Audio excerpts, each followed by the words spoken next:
body's immune system mistakenly attacks the millet. The protective coating of our nerve fibers is like stripping the insulation of an electrical wire. This damage disrupts communication between the brain and the rest of the body. Let's meet Maria. Maria often feels chronic fatigue but no rest to cure. Sometimes her vision is blurry or she experiences numbness and difficulty walking.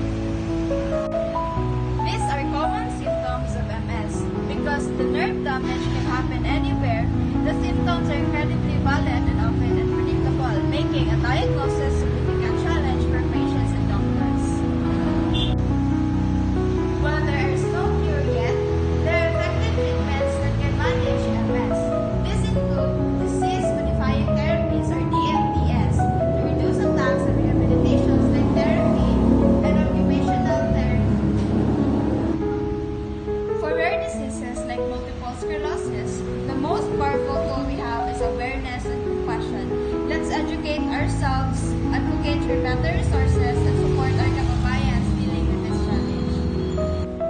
To learn more or to support Filipino MS patient groups, search online for resources. Thank you for listening.